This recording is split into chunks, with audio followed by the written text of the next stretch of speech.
नमस्कार दोस्तों, कैसे हैं आप लोग। आशा करता हूँ कि अच्छे ही होंगे।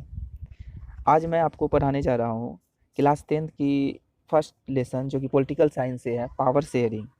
आज मैं आपको पावर शेयरिंग के बारे में बताऊँगा। ठीक है, तो आज हम आते हैं अब लेसन पे। तो आइए, पावर शेयरिंग क्या है।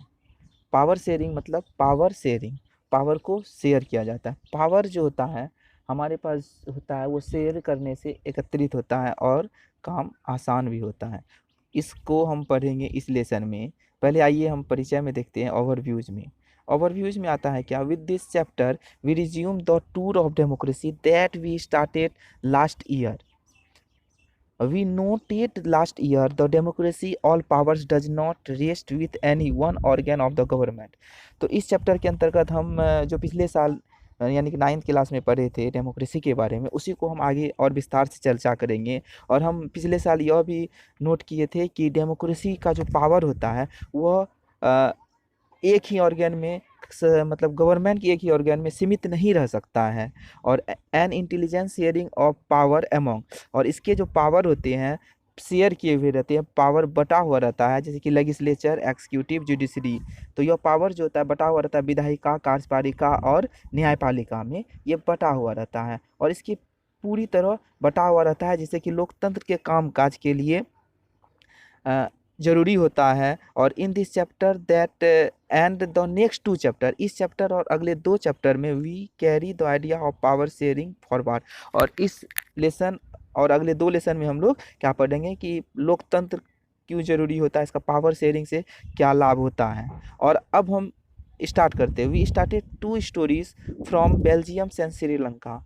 इसी पावर शेयरिंग को समझने के लिए हम 2 देशों की कहानी को समझेंगे, पढ़ेंगे। और ये दोनों स्टोरी से both this stories about how democracy handle demand of power sharing, ये दोनों स्टोरी से हमें पता चलेगा कि पावर शेयरिंग जो होता है क्यों इम्पोर्टेंट होता है। This stories yield some general conclusion about the need of power sharing among the democracy in the government. मतलब पावर शेयरिंग जो होता है कि डेमोक्रेसी के अंतर्गत क्यों इम्पोर्टेंट होता है। This allow us to discuss various form of power sharing, जी इसको पढ़ने से हमें पता चलेगा कि पावर शेयरिंग, पावर को शेयरिंग करना क्यों इम्पोर्टेंट होता है। और that will be taken up the following 2 chapters, और इसी को आगे हम 2 चैप्टर में भी पढ़ेंगे। तो पावर शेयरिंग क्या है इसको जानना है, इसीलिए हम आते हैं फर्स्ट कंट्री जो है उसकी में चलेंगे। तो पहला हम मेरे पास है, देखेंगे 2 कंट्री के बात हम किए थे, 2 कंट्री का बात, बेल्जियम एंड श्रीलंका। तो सबसे पहला हम बेल्जियम आते हैं। बेल्जियम में पावर शेयरिंग का क्या कारण है, पावर शेयरिंग वहाँ क्यों जरूरी है या वहाँ का स्थिति क्या है। तो आइए पहले बेल्जियम को हम लोग समझते हैं। Belgium is a small country in Europe. Belgium जो होता है यूरोप का बहुत ही स्मॉल कंट्री है, जो कि हमारे यहाँ बताया जा रहा है कि smaller in the area than the state of Haryana, Haryana से भी छोटा सा है। It has border with France, और इसके साथ बॉर्डर जो लगे हुए बाउंड्री है, फ्रांस का बाउंड्री आता है, नीदरलैंड का आता है, जर्मनी का आता है एंड लग्जमबर्ग का आता है। तो ये तो हम यहाँ के क्षेत्रफल के बारे में पढ़े थे, यहाँ का एरिया के अंदर मतलब कि इसका बाउंड्री में क्या क्या आता है इसके बारे में जानिए। अब आते हैं, it has a population of little over 1 crore, और इसका जो पॉपुलेशन है 1 करोड़ से भी कम है, लगभग लगभग half population of Haryana, Haryana से आधी है। द एथेनिक बोला जा रहा है, the ethnic composition of this small country is very complex. और यहाँ का जो सामाजिक बनावट है, सामाजिक जाति है, मतलब कि यहाँ का बहुत ही जटिलता है, यहाँ बहुत ही मतलब जाति समुदाय के लोग मिक्सिंग रूप में है। Of the country total percent, इस कंट्री के टोटल परसेंट का 59% lives in the Flemish region, और वह स्पीक डच लैंग्वेज। 59% जो लोग हैं फ्लेमिश रीजन में रहते हैं और डच बोलते हैं। और अनोदर 40%, और अदर जो है 40% लोग क्या करते हैं, वेलोनिया रीजन में रहते हैं और वह फ्रेंच बोलते हैं। तो remaining 1% of the Belgium speak German, और जो 1% है वह बेल्जियंस हैं और वह जर्मन बोलते हैं। In the capital of city Brussels, अब ठीक ना। अब इसके बेल्जियम के कैपिटल आते हैं ब्रुसेल में, वहाँ का 80% स्पीक फ्रेंच। ब्रुसेल के 80%, ब्रुसेल में जितने लोग रहते हैं उसके 80% लोग फ्रेंच बोलते हैं और 20% लोग डच स्पीकिंग होती है। तो आइए, तो अब देखिए यहाँ का कितना जटिलता है। यहाँ के देखते हैं कि यहाँ 59% जो होते हैं फ्लेमिश रीजन में रहते हैं डच बोलते हैं, 40% वैलो वैलोनिया रीजन में रहते हैं वो फ्रेंच बोलते हैं। और उसमें आ गया कि अब इसके ब्रुसेल देख लीजिए, इसका राजधानी जो की है ब्रुसेल में 80% जो लोग जो होते हैं वो क्या बोलते हैं, फ्रेंच बोलते हैं, और फिर 20% लोग डच बोलते हैं। तो यहाँ कितना जटिलता आता होगा। तो देख सकते हैं। तो अब यहाँ का आते हैं कि माइनॉरिटी। तो minority French speaking communities was relatively rich in and powerful. और यहाँ का देखते हैं कि यहाँ के जो अल्पसंख्यक फ्लैंक्स भाषी लोग हैं वह तुलनात्मक रूप से ज़्यादा समूह और ताकतवर है, ठीक ना। और लेकिन this was resented by Dutch speaking community who got benefit of economic development। और बहुत बाद में जाकर आर्थिक विकास होने से, और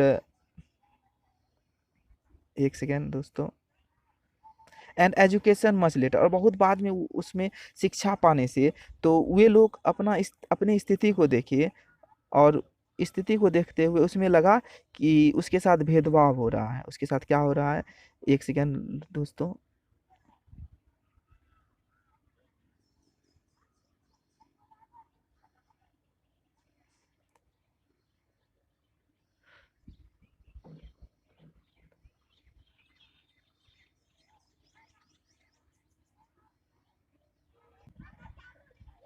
तो दोस्तों बताया जा रहा अल्पसंख्यक भाषी लोग जो होते हैं तुलनात्मक रूप से ज़्यादा समूह और ताकतवर हैं।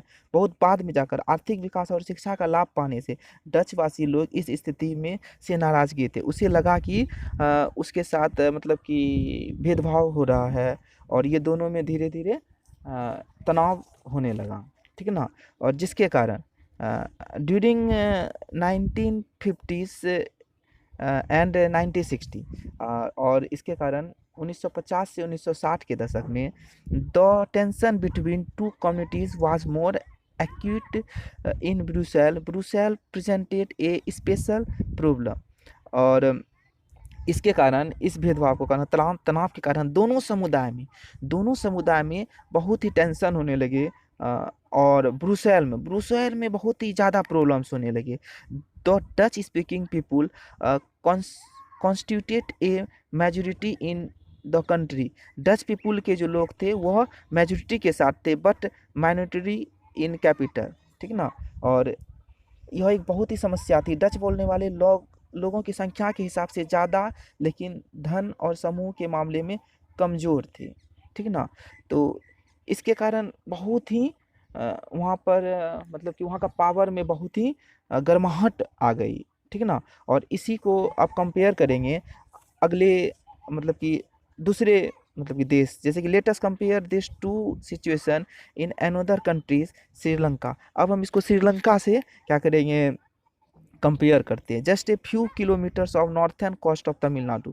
श्रीलंका जो दोस्तों एक द्वीपीय है, और जो कि हमारे देश के तमिलनाडु के दक्षिणी तट से कुछ ही किलोमीटर पे है, कुछ ही दूरी पे है।